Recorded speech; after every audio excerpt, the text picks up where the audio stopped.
Tahukah anda ada 8 surah dalam Al-Quran yang membawa khasiat luar biasa untuk kehidupan kita?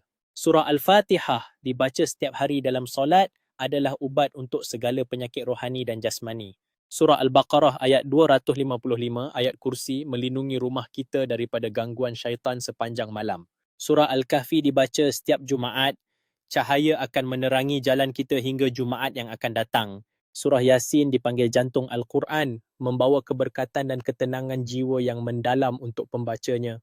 Surah Ar-Rahman mengingatkan kita tentang nikmat Allah yang tidak terhitung banyaknya dalam hidup ini. Surah Al-Waqiah dibaca setiap malam, insya-Allah kita tidak akan mengalami kesempitan rezeki dan kemiskinan. Surah Al-Mulk melindungi kita dari azab kubur, menjadi perisai di alam barzakh nanti. Surah Al-Ikhlas, walaupun pendek, nilainya sama seperti sepertiga daripada keseluruhan kandungan Al-Quran. Tidak ada sesuatu yang lebih besar pengaruhnya di sisi Allah selain doa. Mulakan hari dengan tadabbur Al-Quran.